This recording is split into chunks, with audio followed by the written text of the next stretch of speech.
watching TVC Breakfast. Nigeria's oil-rich Niger Delta region is Nigeria's cash cow. But aside being blessed with oil in quantum, the restiveness there continues to portray the country in a bad light and hurt the economy. In October, the Nigeria Army commenced the Operation Crocodile Smile 4 in the region, targeting security challenges associated with the Niger Delta, including militancy, oil theft, pipeline vandalism, kidnapping for ransom, politically induced violence, amongst others. Well, joining us now is the former National Secretary, Ijaw Youth Council Worldwide, Emmanuel Bristol Alagbaria. He is also the convener Enough is Enough campaign against sea pirates and safety along waterways in the Niger Delta. Good morning. Thank you for joining us on TVC morning, madam. Breakfast. Yeah, all right, let's put into perspective what really is at the core of the violence we see in the Niger Delta region. Well, I would say it's just poverty, and it's not only unique to Niger Delta. You know that poverty is one common denominator that we see in this country. The same poverty that is in Niger Delta is the same poverty that is also in the north. And in the east, all part of the country, it's as a fallout of bad governance. Really? Yes. Because if the government had done what they were supposed to do, trying to restore the confidence of the people must be productive. When you say if the government had done what it was supposed to do, I mean the government came up with unconditional amnesty in 2009 or so. I mean, isn't that a move to show some level of commitment to the people? Well, I would say the amnesty program is robust, and there are different segments to this program. There is one for disarmament, rehabilitation, and reintegration. Absolutely. And those ones should have been the foundation upon which the development will commence. But now, how many years down the line, they are still concentrating on training the people, the development, nothing has been done. Even there are other interventionist agencies like the NDDC, like the Niger Delta Ministry, other agencies that should have worked with the government to bring to bear these yearnings and this long-awaited development. Those agencies, they've been a cesspool of corruption. People, it's an agency by which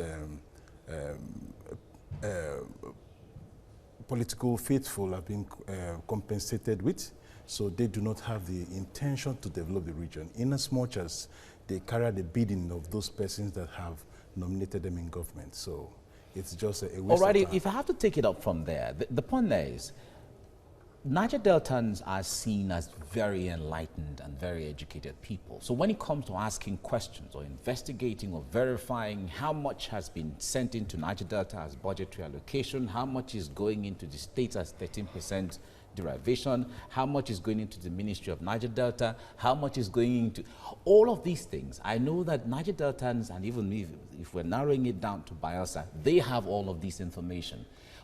Are they asking the right questions as to if the governor is in charge of this, or the Niger Delta is in charge, NDDC is in charge of this, or the local government is in charge of this?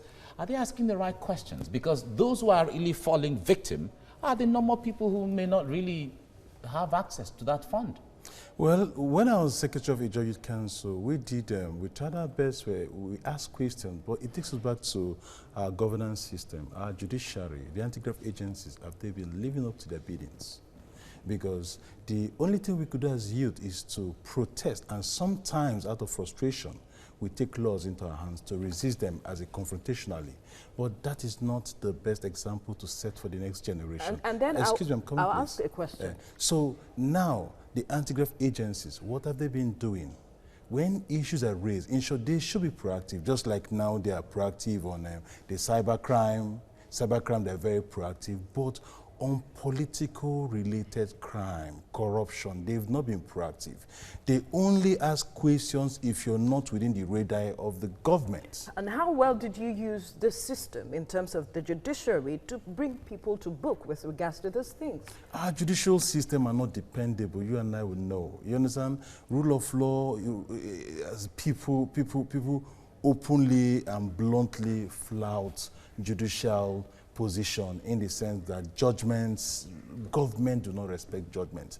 And achieving government going by our judicial system is quite expensive. And that should have been the cardinal objective of government, because you know that in itself will enthrone peace, in the sense that however mightily placed you are, if you infringe on my rights, I could just go to the courts and test the efficacy of these laws. And if I'm within the ambits of the law that protects me, I don't even care your status. I'll bring it to submission. But now our judiciary system is something that people cannot actually depend on, and it's quite expensive. The poor man cannot access the judiciary, and people do not also have confidence. And sometimes people in government, they feel that they are succeeding, but one thing they fail to understand for posterity's sake, that the table will always turn around. If you do something, if you're at this point now, you have advantage, you could find yourself at a point that I wish we had more time so that we can see things from the perspective of your organization immediately, what you are doing to hold government accountable, and the leaders themselves, who may not be the governor or the legislatures and all of that, but what they are doing. But we'll come back to this. But thank you very much, Emmanuel Bristol Alagbaria, for joining us. Thank you so much. Your association or organization has been in the front burner, sometimes mediating between leaders and youth on one hand, sometimes championing a way of, at least from what we have been reading. But talk to us, in all of that you have been doing, I'm talking about your organization, the Ijo Youth Organization. Why do we still have this restiveness and all of that? Because some others who are watchers from the outside are saying there's hypocrisy amongst members of the organization, because sometimes when things go this way and they receive money, they keep quiet, and then, and so on. Can you talk to us how these things work? Well, like what I said earlier when we came and said the first time, that it's as a result of the way government have managed the entire exercise. And the people, if you put square pegs in the square hole, you get results. The people that were saddled with the responsibility to manage these processes were not sincere, because how they were appointed. Yeah, we know them, but there is nothing you could do. Why it is the prerogative of the president or a governor or a minister, it depends on your status in the government, to appoint somebody. But if you know the political sector. If you know these people that are so appointed are not doing what they're supposed to do, and your association is that powerful and is not doing anything about it, then what's the need for or use for the association? No, see, you keep on talking, just like what we're doing now. I was a former National Secretary General, and now there's an issue that has quite threatened our people in the Niger Delta, which is about sea pirates. And I also do not need to wait for approval. I met with critical stakeholders, and we championed the Enough is Enough campaign against the sea pirates. One, what we want to achieve first, we want to condemn the act of this form of criminality. That one is not in our culture, is not in our tradition, it is alien to us. So that the people, because we know that if it is alien, who are those perpetrating this? What I'm saying, it is alien to our culture, as a people. When you condemn it, you expose them, because now there is this perception that anybody that carries out any act of crime hides under the Niger Delta struggle as protection. But as leaders, is it a perception? Is it not true? No, that is what certain people with sinister motive they do. But as leaders, we want to expose them. Over time, we've had this invasion of our communities, like the OD invasion, other places, because the military that came there for military exercise felt that the community people were shielding these criminals. To what end is this exposure, if you are saying there's little you can achieve, even if they are exposed? Because you have somewhat condemned the justice system, the criminal justice system. So I'm wondering, to what end is this exposure? Okay, now the exposure is this: when you expose the act of crime to the world, two, you also, because there are some areas or communities that they threaten the people, they can't even speak out. It is quite unfortunate that our security system, we've oftentimes been so reactive instead of carrying out intelligence gathering. We should have a database where we look at the security graph, if it's on the increase or if it is decreasing. And that is one thing that informs creativity. You look at modalities, you look at strategies to ensure that you combat this crime before they get out of hand. So even in the course of our campaign, we've gathered lots of intelligence that we've shared with the security agencies, because one, they can't do it alone. And we ask a question. Let me take Bonny, the corridors of Bonny, as an example. Look at the kind of wealth, the business activity that goes on there. And yet, it's strange that such act of crime could happen there. All right. The government, they've oftentimes protected the oil and gas industries alone. Now they have pipeline surveillance committee or companies that protect the pipeline. Which most of them are owned by sons and daughters of the Niger Delta? Let me shock you. These contracts, some are not owned by the sons and daughters of Niger Delta. They are owned by... Okay, you want all of them to be owned by Niger Delta? No, what I'm saying that you made a blanket statement here. Okay. They are owned by sons and daughters of Niger. Okay. I'm saying that they are not owned. Some are not owned. They are owned by other Nigerians. But when they come in that environment, they try to work with the people. And all now, right. the perception is this. Yes. This one question before I let you go. The point there is that the Nigeria Bureau of Statistics, or National Bureau of Statistics came up with the data recently, and they say when they were trying to put the states in Nigeria, the richest or the poorest, based on GDP and all of those dynamics together, no Niger Delta state was even amongst the top 10 poorest states in Nigeria. All of the states, most of them are in the northern region. But we don't see all of this. What is in the, because you mentioned issues of poverty and some of these issues being behind some of this criminal activity. So what's the difference between the areas where we have the highest rates of poverty not carrying out the kind of violence that some of the states are carrying out? I think when you talk about poverty, probably you look at per human capital index, okay, as per individual. Now, I want to say that statistics is not correct, because one, the oil blocks that are owned in this country, they are owned by northerners who from the west. Are they not Nigerians? No, you made a statement here, yeah, that the scaling of the poorest the rates, poverty rates. Yes, rates, yeah, that Niger Delta were not part of the top 10. You understand? So I'm saying that there is no way, just that some of those leaders that own those oil blocks, they've not been patriotic and sincere to their people. Because if I'm rich, there is no way it shouldn't rub off on my people. They've not been sincere. They own, if you check out the statistics, owners of oil block, emirs and different persons in the north, they own oil block. In my place, my king does not have oil block. The chiefs there does not have oil block. But look at the quantum of investment there. So now this piracy issue we're talking about, we're saying that government should give attention not only to their investments, but to the lives of people that stay there. People don't travel. Now, it has lingered for about 15 years. A few days ago, they kidnapped 4 senior immigration officers. Yeah.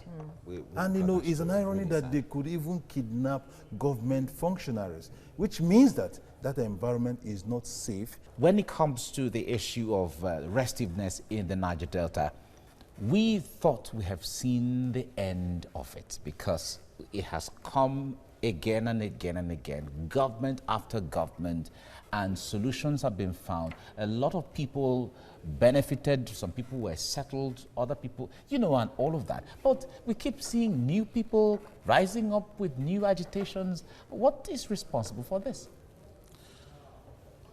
What is responsible for it goes to show that those measures, those solutions don't actually achieve its results. It does not trickle down to the grassroots. It is not on ground. You can't verify. A few weeks ago, Mr. President ordered for a forensic audit of the NDDC. And it is commendable. It was long overdue. We had agitated and even expected that should have been done. But we just pray that they will allow international reputable agencies to embark on this. Because, you know, everything in this country, it is seen as one form of empowerment program to political supporters. Even these forensic audits. All right. People have this perception that they will give to, because definitely it must pass through procurement processes and all the rest, so that they're going to give to people that have proximity to politicians. So that now they might not be able to carry out, because in this country standards are no longer But then we are trying to look at proffering solutions to the restiveness yes. in the Niger Delta, and we're wondering from your own point of view, because you are there and you are also an advocate for setting in terms of sea piracy and all of that to come to an end. What would it take to end issues or bring to barest minimum these issues of restiveness in the Niger Delta? What would be holistic enough that will get to the grassroots and achieve that aim that government has been trying to achieve over the years? Okay, first and foremost, they must do something concerning the justice system. There must be equity. The people must have some sense of belonging. The people must participate equitably in the operations. When you say equitably, break it down. Okay, what do you mean? Okay, in the sense that now they must be part of the process of the economic activities, in the sense that, one, ownership rights. We're talking about resource control. We're talking about true federalism, whereby the people could grow in line with their opportunities, their culture, their tradition. It is not our fault that this huge oil mineral is deposited under our soil. So, you know, when they're not part of it, they feel that the government doesn't have concern about their welfare. Let me give you, for instance, an example. Now look at that Bonny Waterways now. It is the sole responsibility of Nigerian Inland Waterways Agency to, it is their responsibility to ensure that the inland waterways is safe and secured. They are not doing anything. Concerned the waterways, that is why we've had these attacks of sea pirates. The NIMASA is not doing anything there. NPA, the only thing they do is just to generate funds for the government. Now, the people are rejected. Now, the energy project that's about taking place, about $12.something billion projects, 10,000 persons will be invading Bonny Kingdom. 10,000 persons. The workforce, we're not talking about the indirect labor that will come in, probably relatives or family members that are working that will come into that kingdom. Till date, there is no provision for health care, because people will come in there with diseases and all forms of sickness. There will be huge insecurity. Nothing has been done. The internal road network, leaving it for the local government alone, they cannot. We know that they don't have money. They cannot.